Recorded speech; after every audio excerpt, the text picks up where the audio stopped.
목표는 1등급. 사실은 1등. 전 원점수 기준으로 말씀드릴게요. 작년 우리 친구들 1등 컷, 4% 1등 컷이 89.7이에요. 사실 80대 후반이라고 했지만 90점은 받아줘야 돼요. 우리 동덕여고에서는 90점을 받아야지 1등급인 거고, 이거는 기말합산 해서예요. 중간고사 때 사실은 96점까지가 1컷이었어요.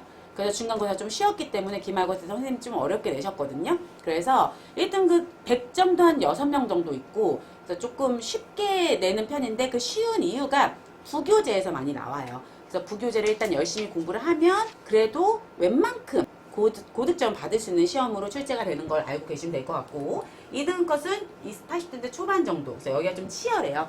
그래서 요 정도 80점대 중반은 받아줘야 되는구나 라고 생각하시면 돼요. 근데 이거 받을 수 있습니다. 그 다음에 3등급은 70대 초중반인데 그 밑에가 훅 떨어져요. 사실은 우리 아직 예체능하는 친구들도 동덕여고에 많이 있고 음악하는 친구들도 있기 때문에 약간 수학에 조금 겁을 먹은 친구들이 많이 있어서 요 밑에 층이 또 두꺼운 편이에요. 그리고 2학년 되면 이제 상위권은 5점 정도 마이너스 보시면 되고, 좀 이렇게 중위권은 10점 정도 마이너스 보시면 될 것 같아요. 자, 그런데 우리는 지금 10% 1등급제니까 여기 안정적으로 봤을 때는 80점대 중반으로 보셔서 점수 맞춘다고 생각하시면 되고, 나 90점 꼭 맞는다 이렇게 생각하시면 이제 1등급 들어가는 데는 크게 무리가 없다 이렇게 생각하시면 될 것 같아요. 자, 그러면 결국 1등급은 어디서 만들어지는지, 90점은 어떻게 만들어지는지 볼게요. 자, 우리 동덕여고 내신을 보면 일단 실수는 굉장히 치명적이에요. 실수 절대 하면 안 되는 시험. 왜냐면 주는 문제가 되게 많은데 거기서 정말로 하나라도 미스가 나면 4점 몇 점이 날아가 버리는데, 그러면 이제 96점부터 시작이잖아요. 그러면 거기서 틀릴 것도 하나 틀리면 1등급은 안녕 이렇게 되는 거예요. 실수는 하지 않는다. 이게 첫 번째고요. 진도가 빠른 편이에요. 아까 말씀드렸지만 시험이 이른데 진도가 빠르고 누적으로 자꾸 단원이 출제돼요. 자, 누적이야 라고 얘기는 안 해요. 근데 다른 학교는 원방, 도형의 이동 딱 끊어줘요. 도형의 이동으로. 근데 얘는 원방. 그 다음에 도형의 이동부터 시작해. 그럼 도형의 이동에 원을 또 넣어요. 그래서 어쩔 수 없이 2번, 3번 공부를 하게 만들어줘요. 그래서 저는 좋다고 생각해. 2번, 3번 공부하게 해서. 아이들은 싫어해. 걸쳐주는 단원들로 일부러 출제를 하기 때문에 중요 단원들에 대해서는 사실은 이번만 참아야지는 하면 안 돼요. 왜냐면 다음 시험도 망칠 수가 있기 때문에. 그래서 깐깐하게 공부를 해주는 게 좋아요. 그리고 결국 변별력을 갖추는 건 모의고사 4점 문항이다. 이렇게 생각하시면 돼요. 자, 저희 학교 같은 경우에는 객관식 65점에 주관식이 35점으로 배점이 되어 있어요. 그래서 주관식 문항에 8점도 있고 7점도 있고 6점도 있고 이렇게 쭉 밸런스가 맞춰서 나갈 건데, 대부분 이제 마지막 문항 같은 경우를 8점 정도 배치를 하는데요. 이게 이런 식으로 모의고사 문항을 거의 똑같이 갖고 와요. 근데 그럼에도 불구하고 90점대 후반까지도 올라간 이유는 변형을 많이 하진 않아요. 다른 학교에 비해서. 그래서 무조건 할 수 있어요. 이게 이제 우리 작년 1학기 중간고사 마지막 문항이었고, 이게 2019년 6월 모의고사 20번이에요. 그림 완전 똑같죠. 사실 내용도 거의 똑같아요. 다른 학교에 그래도 좀 바꾸거든요. 근데 우리는 그렇게까지 바꾸진 않아요. 왜냐면 이 문제 자체가 코에 높기 때문에 일단은 이걸 알게 하는 게 목적이에요, 학교에서는. 근데 이제 올림포스로 부교재를 했는데 많이 거기서 출제를 하셨는데, 얘는 올림포스 문제는 아니에요. 어차피 우리 모의고사 문제를 봐야 되기 때문에 미리 보기는 봐요, 당연히. 근데 얼마만큼 봐야 되는지가 좀 레인지가 너무 넓잖아요. 30년짜리 볼 수는 없잖아요. 그러니까 최근 6년 정도를 보시면 돼요.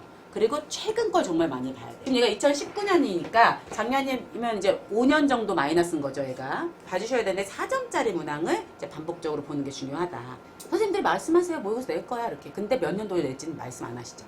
자, 하나 더 보면 얘는 이렇게 똑같죠, 문제가. 근데 얘는 뭐냐면 2024년도 2학기 중간고사 마지막 문제인데, 이건 24년도 9월 모의고사예요. 그러니까 그 해에 나왔던 걸 그 해에 낸 거예요. 우리 애들이 봤던 거를. 그러니까 최신 것까지도 봐야 되는 거예요. 애들이 제대로 공부했는지를 꼭 점검을 하시니까 모의고사 문제 꼭 봐야겠죠. 근데 이제 모의고사를 완벽하게 이해를 해줘야 돼요. 왜냐면 이게 주관식으로 내기 때문에 우리는. 주관 서술형으로 내요. 감점도 하실 거고, 결론적으로 선생님 문제가 똑같았기 때문에 쉬웠어요 할지 모르겠지만 그 준비하는 과정은 고대예요. 이거 이해는 해야 되는 거잖아요. 이해하고 완벽하게 써야 되는 거니까 봐야 되는 레인지 굉장히 넓다 생각을 하시면 돼요. 자, 이렇게 준비를 하면 되고요. 내신은 저희가 시즌 1, 2로 나눠져 있는데, 제 1 같은 경우에는 5개념을 바로 잡는 거를 목표로 하고 있어요. 자, 사실은 수학은 개념을 몰라서 못 푼다? 저는 그런 사람 못 봤어요. 웬만큼은 다 알아요. 근데 그냥 못 풀어요. 바꿔서 얘기해줘. A는 B잖아 라고 이제 수업은 했어요. 근데 A는 C일 수도 있니? 그러고 물어보면 갑자기 C일 수도 있나? 막 이래. 그래서 이제 바꿔서 물어보고 우리 동덕여고에서 물어본 스타일로 몇 번을 물어보죠. 그리고 이제 속도를 조금 붙이기 위해서 우리가 뒤에 변형된 문항들을 풀어봐야 되니까 최다 빈출로 속도를 붙여. 그러니까 나올 법한 문제들은 있잖아요. 그런 문제들로 여러 번 연습을 시켜서 일단 고민하지 않고 푸는 문제들을 만들어 놔야 되니까 그 시즌에는 이런 문제들, 그 다음에 동덕여고 기출을 보면서 유형을 분석을 하죠. 아, 우리 학교는 이런 스타일의 문제를 좋아하는구나. 자, 이때는 4주간 단원별 자료집이 나가고요. 그 다음에 결정적으로는 단원별 기출 모의고사를 봐요. 근데 기출 모의고사를 계속 보는데 한 14개 정도 보거든요. 근데 앞에서 한 7개, 뒤에서 7개 보는데 이건 단원별로 봐요. 아직은 이제 단원별로 정리가 안 돼 있기 때문에. 그리고 제가 제일 중요하게 생각하는 개인 오답. 우리 애들은 오답을 신기하게 풀었던 건데 다시 풀리면 풀었는지를 잘 기억을 못하고 또 틀리고 하는, 그래서 다시 풀려야 돼요, 꼭. 그래서 그렇게 준비를 하고 있고요. 시즌 2에는 모의고사 심화형 아까 얘기한 4점짜리 있죠? 그 문제를 이제 딥러닝을 시켜요. 계속해서 공부를 시키고 그때 우리 학교 기출문제도 보여주면서 더 어려운 기출문제, 이게 좀 소팅을 해놓고 조금 쉬운 거 조금 어려운 거 이렇게, 그 다음에 서술형 쓰는 거 35점이나 되니까 우리 선생님 입맛에 맞춰 써야 되잖아요. 그래서 그런 거 트레이닝을 시키고 있습니다. 자, 그때는 4주간 심화기출 자료집이 나가고요. 시험 범위 전체 모의고사로 나가는데 시험은 계속 난이도가 높아지고 시간은 계속 줄어들면서 결국에는 우리는 40분 내에 컷을 맞출 수 있도록 50분 시험 주는데요. 40분 내에 시험을 보게 해요. 그래야지 시험장 가서 널널하게 풀고 오라고. 그렇게 준비를 하고 있어요. 그리고 개인 오답 2차 진행을 하는데 개인 오답은 어떻게 진행되는지 뒤에서 말씀을 드릴게요. 자, 1학년들은 사실은 관리가 꽃이라고 생각해요. 2학년은 브레인이 꽃이에요. 사실 진짜 그때 되면 머리가 많이 좋아졌거든요. 그래서 애들의 능동적인 공부. 근데 1학년은 관리를 해줘야 돼요. 왜냐하면 애가 사실은 중학생인데 무늬만 고등학생이거든요. 그래서 공부를 잘 하는 방법을 몰라. 그리고 얼마만큼 해야 되는지도 모르고 얼마만큼 앉아 있어야 되는지도 모르더라고요. 근데 저는 수업하기 전날 줌을 열어가지고 숙제를 했는지 먼저 검사를 했어요. 그리고 왜냐면 숙제가 너무 성의가 없더라고요. 보니까 고민을 했었어야지. 숙제할 때 그냥 막 풀어서 모르면 안 해오고 뭐 알면 해오고 뭐 이렇게 하더라고요. 그래서 지금부터 고민하는 시간이야. 모르겠는 문제는. 그리고 모르겠으면 당연히 해야죠, 저랑. 근데 지네가 조금만 생각해도 할 수 있는 거를 막 안 해오는 그런 습관을 잡기 위해서 그래서 미리 줌에서 만나고 공부하고 피드백하고 이런 식으로 1년 동안 습관을 좀 잡아줬었거든요. 첫 번째로 저희가 하는 게 애들 캐릭터 분석. 어떤 애들은 수업 끝나고 계속 개별풀이 해주는데 이미 멘탈이 나갔어. 무슨 말 하는지 하도 몰라. 2 더하기 3도 못해. 막 눈이 풀렸어요. 그런 애들이 있어요. 그럼 집에 보내요. 저는 집에 가서 해. 조금 쉬었다 해. 괜찮아. 제 앞이면 막 떨려서 못해. 막 이런 애들도 있어요. 그러면 애들이 집에 가서 그 대신 언제까지 선생님한테 책을 보내, 사진 찍어 보내, 그럼 이렇게 보내요. 애들. 선생님 저 풀었어요. 이렇게 이제 맑은 정신이 됐거든요. 그러면 그날 원래 남아서 하고 갔으면 저한테 피드백을 받았을 거잖아요. 그래서 못했으니까 이제 영상을 보내주는 거예요. 하나씩 미리 따놨어요. 제가 패드에다가 이렇게 해서 보내주고 다시 애들이 공부를 할 수 있게 이렇게 캐릭터를 분석해서 그날 당일날 하는 게 더 좋은 애도 있어요. 집에 가면 팽팽 놀거든요. 그런 애들은 남아서 해요. 그래서 보통 수업 시간이 30분에서 1시간 정도 늦게 끝나요. 자, 그렇게 분석을 해서 애들별로 관리를 하고 있고요. 두 번째는 과제 관리를 하고 있는데 그 과제는 100% 다 주관식으로 만나봐요. 저희 시험은 객관식도 보는데 과제는 주관식이에요. 왜냐면 얼렁뚱땅 맞추는 것들이 꽤 많기 때문에 그렇게 하고 이제 숙제를 다 이렇게 OMR 카드에 써와야 돼요. 그럼 이제 조교팀에서 다 애들별로 오답을 만들어 놔요. 모든 걸 기록해 놓고 시험도 다 기록해 놓고 해서 오답북이 나중에 나갈 거예요. 그렇게 과제 관리를 하고 있고 피드백 관리를 또 해요. 왜냐면 애들이 그럼에도 불구하고 그 주에 수업 내용을 잘 이해를 못했거나 테스트가 밀렸거나 이런 경우들이 계속 발생해요. 그래서 매주 저희가 수업 자체를 빼놓는 요일이 있어요. 피드백 관리를 하고 있어요. 자, 그렇게 하고 모든 내신 수업은 이렇게 진행을 하고 있거든요. 그 다음에 수업이 진행이 되면 시즌 1, 2에 과제가 없는 기간이 있어요. 그 기간은 다 오답을 하는 기간이에요. 새 문제는 풀지 마. 왜냐면 배웠던 거를 잘 푸는 게 최고거든요. 제가 욕심내지 말고 우리 배웠던 걸 완벽하게 하자. 그런데도 이거 정말 많이 들린다는 거. 그래서 이때 오답 풀기 나가요. 1차, 2차 이렇게 해서 저희가 진행을 하고 있습니다. 목표는 1등급.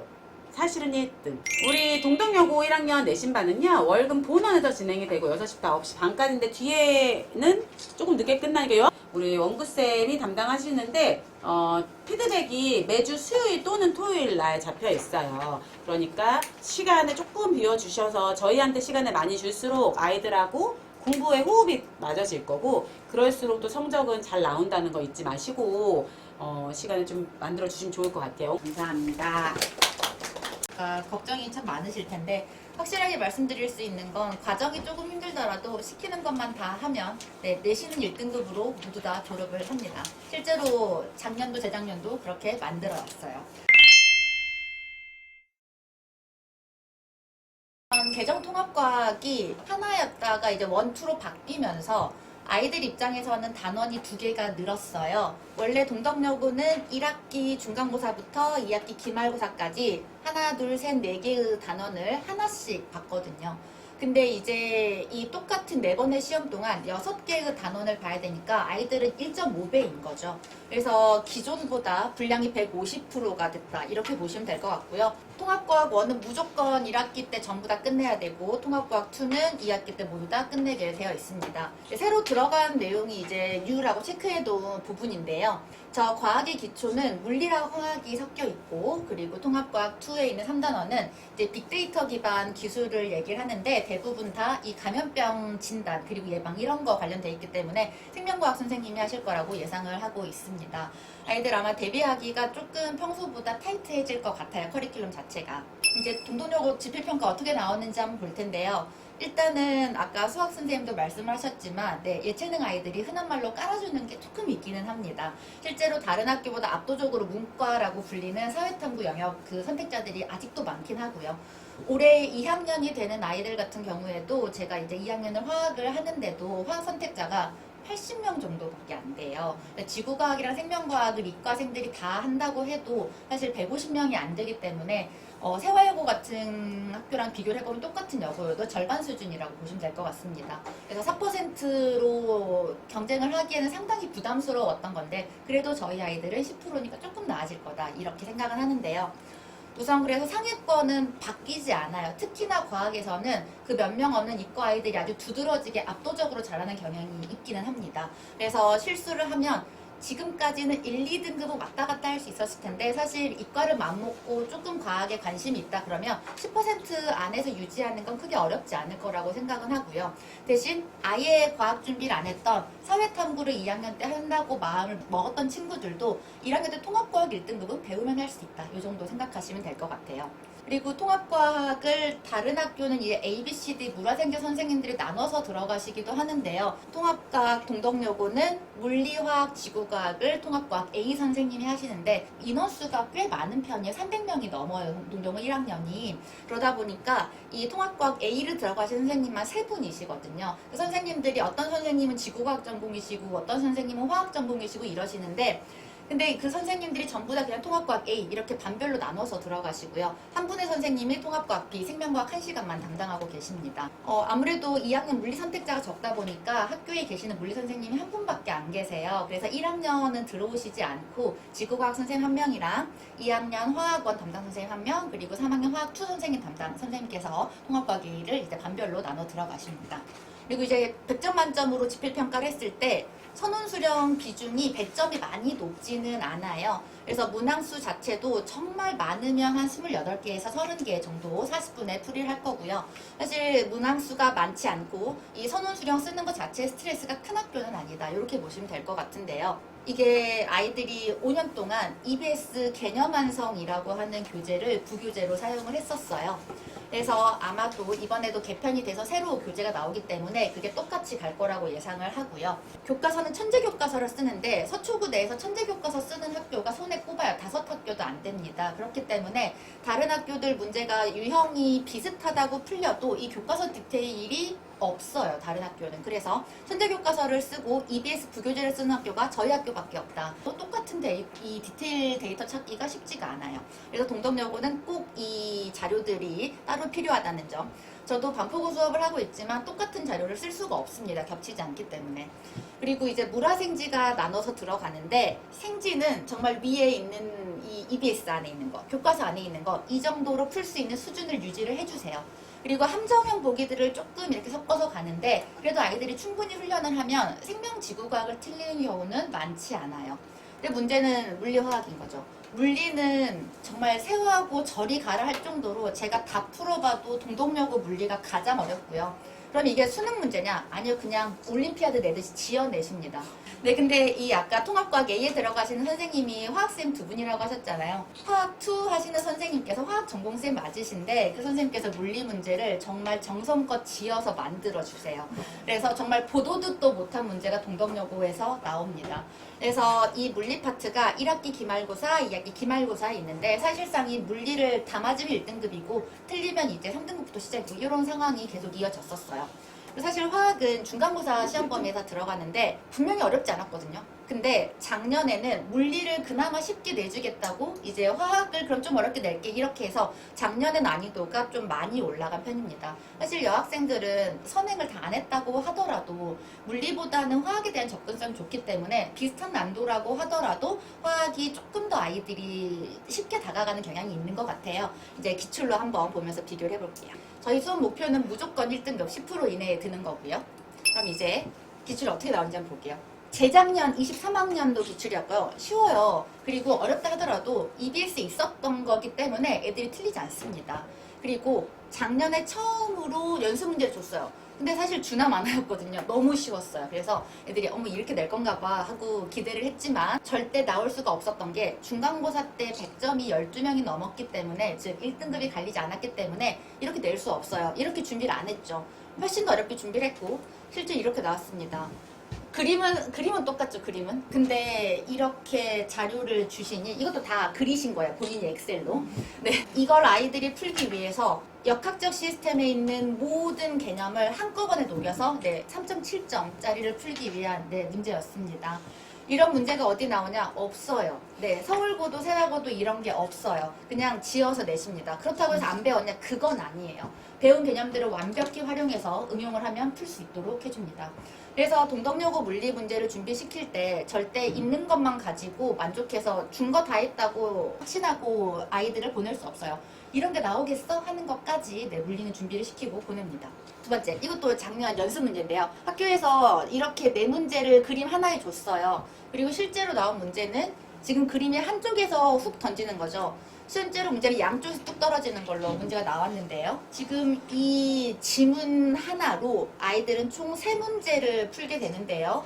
이 문제가 총 11.5점이었습니다. 지문 하나를 통째로 날리면 2등급 중간이었어요. 그럼 이거를 어떻게 풀었냐? 연습을 하고 갔으니까 당연히 풀었겠죠. 저희 아이들은 있던 문제를 똑같이 여러 번 푸는 게 아니라 여학생들은 집요하기 때문에 여러 번 풀면 답을 외워요. 몇 번인지 답이 기억이 나기 때문에 그대로 줄 수가 없어요. 숫자 바꾸고 질문 바꾸고 이렇게 해서 똑같은 걸 여러 번 연습을 하고 가야 반이라도 맞춥니다. 사실 수업 그 시간 내에 다 맞추라고는 하지도 않아요. 아는 것만 다 풀어라. 이렇게 얘기를 하거든요. 아예 손도 못 댈 것 같으면 안 풀어도 돼요. 이걸 다 맞는 아이들은 사실은 없거든요. 실제로 1학기 기말고사 100점 없었습니다. 그럼 이제 화학을 한번 볼게요. 이거 작년 이제 2학기 중간고사인데요. 재작년까지는 화학이 그래도 100점 꽤 많았어요. 10명 넘었거든요. 근데 이번에는 100점이 6명, 그중에 저희 아이들이 4명이었는데요. 지금 조금 더 자세히 내용을 보면 왼쪽에 있는 건 산화환원이고 사실 이 위에 두 문제가 어렵지는 않아요. 근데 EBS에만 있는 그리고 학교에서 교육과정에서 사라졌는데 나 이번에 이거 낼 거야 이거 외워와 하고 해서 아주 지역적으로 냈던 문제고요. 양쪽 두 문제는 수능 스타일로 한 개는 일가산 한 개는 이과연기 이런 식으로 섞어가지고 난이도를 확 올려서 꼭 2학년 문제 내듯이 이렇게 냈습니다. 통합과학 A 선생님 중에 이제 고등학교 2학년 3학년들 화학 선생님이 있다 보니까 본인들이 그걸 가져와서 조금 내는 경향성이 두드러집니다. 그래서 화학도 중화반응 킬러가 다른 학교처럼 나오기 시작했다. 그리고 안 어렵게 낼 수 있는데 굳이 지역적으로 잘 외웠는지를 판단하는 문제가 늘고 있다. 이렇게 화학은 경향성을 보시면 될 것 같고요. 생각보다 만만치 않죠. 생지는 어떻게 최선을 다해서 열심히 외우면 되는데 물리랑 화학은 반드시 여러 번의 훈련이 필요합니다. 저희가 그래서 동덕여고 내신 대비를 할 때 절대 시중 교재를 쓰지 않아요. 의미가 없어요. 그런 문제가 없기 때문이죠. 그래서 저희는 이제 계속 쭉 아이들 기출도 분석을 하고 그리고 EBS 구교재를 보면서 동덕여고에 필요한 개념을 교재에 모두 다 넣고 대표 유형들 그리고 EBS 유형들 학교 기출문제까지 처음부터 1주차부터 4주차까지 개념 수업이라고 하는 게 진행이 되는데 그때 전부 다 이걸 끝내야 개념을 한번 봤다 이렇게 얘기를 하는 거죠. 저희가 자체 교재를 제가 좀 넣어놨는데요. 왼쪽에 있는 빈칸을 중간처럼 다 같이 저랑 수업 시간에 채웁니다. 그리고 대표 유형들을 수업 시간에 풀면 한 주차의 개념 수업이 다 끝나요. 이제 이걸 보고 나서 잘 했는지 안 했는지는 데일리 테스트로 이제 각자 조금씩 확인을 받는 거죠. 이렇게 자체 자료집을 이용해서 완벽하게 개념 정리를 하고 개념 정리가 됐다면 이제 저희가 5주차부터는 교과서 정리 그리고 EBS 정리를 시작하는데요. EBS 자체가 이제 저희 아이들 수능 볼 거니까 어느 때보다도 EBS가 더 중요해질 거예요. 그래서 이 EBS에 있는 독특한 유형들을 자기가 정확히 체화했냐 이게 굉장히 중요한데 EBS에 있는 독특한 내용들이 머릿속에 빠짐없이 들어갔는지를 저희가 수업 시간에 꾸준히 확인합니다. 그리고 동덕여고는 수행평가가 정해져 있어요. 통합과학 같은 경우는 학기 중에 중간고사 끝나고 텀 그리고 기말고사 끝나고 텀 이때 교과서 몇 쪽부터 몇 초까지 탐구 실험이 있는데 이거 서술형으로 다음 주에 시험 볼 거야. 이렇게 알려주세요. 그래서 교과서 몇 쪽부터 몇 초까지 있으면 저희는 교사형 교과서를 통으로 다 보기 때문에 선생님들이 원하는 키워드까지 다 채워가지고 시간 내에 이 교과서 서문 수령 문제 풀어보는 걸 수업 시간에 데일리 테스트를 다 합니다. 그럼 아이들은 수행평가 보기 전에 하고 가니까 수행평가를 20점에서 깎이는 아이들은 아무도 없어요. 그러니까 지필평가로 다 등급이 갈린다고 보시면 될 것 같습니다. 그럼 이제 EBS 정리 어떻게 하는지 한번 볼게요. EBS는 빈칸이 없잖아요, 개념에. 그래서 제가 EBS 본문을 전부 다 중요한 키워드들을 다 빈칸으로 만들어요. 그리고 교과서에 없는데 EBS에만 있다. 이런 것들이 분명히 있는데요. 그러면 이렇게 수업 시간에 미친 듯이 강조를 합니다. 그리고 수업 시간에 이 필기노트 채운 거 말고 판서로도 열심히 해요. 지금 보시면 여기에 빙하코어 동위원소가 나와 있는데 제가 해양, 생물, 화석의 동위원소 비도 분석을 했어요. 이게 사실 지구과학 원내용인데 이걸 왜 하냐? EBS 문제에 있기 때문에 경련으로 동덕여고에서 이 동위원소비를 해양 생물로 내고 있어요. 이 개념 자체가 조금 어렵다 보니까 애들이 모르겠다 그냥 외워야겠다. 이 기온이 높으면 빙하 이렇게 외워야겠다 하는데 그러면 문제가 통째로 바뀌어서 풀리는 그래서 답이 틀리게 되는 이런 근데 굉장히 높죠. 3.9점이니까 이런 문제를 틀릴 수 있는데 그래서 아이들한테 항상 강조를 합니다. 뒤에만 보지 말고 앞에 것도 잘 보라고 해양생물인지 빙하코어인지 잘 보고 해당하는 문제를 이해해서 풀 수 있도록 유도를 하고 있습니다. 학교 프린트 정리, 그리고 부교재 정리, 그리고 교과서 정리까지 한 2주 정도 할 거예요. 그러고 나면 이제 직전 수업이 다가오는데요. 저희가 2주차부터 데일리 테스트는 정말 꾸준히 보는 거고 여기에 이제 6주차에서 7주차 정도부터가 되면 이제 타임스탬 모의고사를 봅니다. 동덕여고 시험이 1번부터 다 어려운 건 아니에요. 그래서 처음에는 가장 많이 나오는 거 최다 진출, 그리고 우리 학교 기출 오리지널, 그리고 이것들과 유사한 EBS로만 묶어가지고 변형해서 한 번 더. 그리고 마지막엔 난도를 높여서 물리화학은 최다 오답 유형까지 타임스탬 모의고사를 보게 되는데요. 한번 예시를 한번 볼게요. 생지랑 물화랑 워낙에 성격 자체가 다르기 때문에 데일리 테스트 준비하는 유형도 완전히 다릅니다. 생명이랑 지구과학 같은 경우는 서술형 대비를 해야 되기 때문에 수행평가 대비도 마찬가지고 정확히 쓸 수 있는지 키워드가 있는지 제대로 외웠는지 꼼꼼한 이 키워드 중심으로 제가 테스트 확인을 하고 있고요. 물리는 최대한 어려운 문제들 꼼꼼하게 풀이 과정이 필기가 되어 있는지 확인하면서 아이들 시험 보고 있습니다. 아이들 시험지 제가 다 걷어가지고 채점을 해요. 그리고 다음 주에 돌아오면 각자 고치고 수업 시작하기 전에 테스트에 대한 피드백을 합니다. 그럼 아이들이 이제 이걸 제가 답안지를 제공을 하니까 가져가서 보고 시험 전에 자기 혼자 다시 풀어보고 이 과정을 계속 반복을 하는 거죠. 화학은 이제 타임스탬 모의고사를 한번 볼게요. 제가 이걸 재작년 아이들부터 꾸준히 풀리던 건데 재작년 아이들이 그랬어요. 선생님 저희가 무슨 세화고 문제를 풀어요. 이렇게까지 안 해도 될 것 같아요. 했는데 사실 재작년에는 그랬어요. 준비했던 것보다 훨씬 쉬웠으니까. 근데 올해는 좀 어렵게 낼게 라고 학교에서 분명히 말씀을 해주셨기 때문에 똑같이 준비를 했습니다. 그리고 네, 똑같은 유형이 실제로 나와버렸어요. 이걸 준비하고 가지 않았으면 아마 통째로 날렸을 거예요. 그러면 한 개 틀리지 할 텐데 한 개 날리기에는 10점 3점이었어요. 그러면 이게 2학기 중간고사 시험범위였는데 등급컷이 얼마였냐? 100점 6명에 그중에 저희 학생 4명이었고 1등급 컷이 96점이었어요. 그러니까 1등급 아이들은 이걸 다 틀리지 않았다는 뜻이죠. 실제로 아이들이 저한테 시험 보고 선생님 저만 100점인 것 같아요 그랬거든요. 근데 그런 아이들이 4명이 있었고 이 유형이 쉽지 않은 건 맞습니다. 연습을 정말 5번, 6번 하고 갔어요. 그래서 아이들이 빠듯하게 써서 저 사실 확신이 없어요. 검토는 못했거든요. 이런 상황에서 아이들이 시험을 보고 갔었죠. 그럼 이제 마지막 직전 수업 때는 사실 더 이상 모르는 게 있으면 안 되는 상황이 이거 시험 전날에 하는 거니까 그럼 이제 아이들이 제대로 그동안 개념을 공부했는지 점검을 하고 그리고 이제 최대 적중률 문제들만 뽑아서 타임스 모의고사를 봐요. 그리고 물리는 기말고사 때 신유형이 항상 나오기 때문에 이 신유형 고난도 대비를 위해서 마지막 만점 전략을 세웁니다. 이게 작년 2학기 기말고사 시험 문제였어요. 아이들이 이미 2-3번 풀었어요. 그러면 이제 직전 수업 때는 똑같은 걸 또 주면 애들이 답을 외웠으니까 그렇게 주면 안 되겠죠. 그래서 문제를 다 숫자를 만지고 그리고 나올 수 있는 모든 형태의 유형을 다 물어봐요. 벗어날 수 없게. 사실 이거는 100점이 높지 않으니까 잘 풀었어요. 애들이 다. 재작년에 23년도에 저 고난도 문제를 맞춘 학생이 전교에 딱 한 명이었거든요. 그 학생 혼자 100점이어서 1등이었어요. 제가 그때는 모르고 당했는데 작년에는 네 이제 알고 당하니까 절대 이런 일을 만들지 않겠다 해서 작년 아이들은 이렇게 연습을 시켰습니다. 이거 하나를 가지고 10개, 11개로 늘려가지고 숫자도 바꿔보고 그리고 안에 안 물어본 것도 물어보고 이런 식으로 미친 듯이 2-3번씩 준비를 시켰고 이걸 낼 것 같았어요. 왜? 이걸 똑같이 연습 문제를 주셨거든요.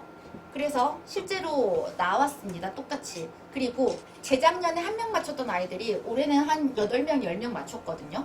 그리고 등급 컷도 23년도 2학기 기말 1등급 컷이 79점이었어요. 그러니까 물리 20점을 다 날리니까 다른 거 다 맞으면 1등급이었던 거죠. 근데 작년 아이들은 그러지 않았어요. 1등급 컷이 89.7점이었습니다. 이건 안 틀렸어요. 저희 반 아이들 아무도 안 틀렸어요. 이번에도 완전히 신유형이 또 하나 나왔는데 교과서에 아예 없는 게 딱 그거 하나 틀리고 맞은 애들이 많았습니다. 보시는 것과 같이 1, 2등급은 비슷한데 3등급부터는 차이가 꽤 나죠. 저희 아이들이 3등급 맞으려고 저랑 공부하는 건 아니거든요. 지금 2등급이 11%니까 저희 아이들 기준으로는 무조건 1등급 안에 다 들어와야 된다. 이렇게 보시면 될 것 같아요. 준비를 충분히 하고 가기 때문에 극복이 됩니다.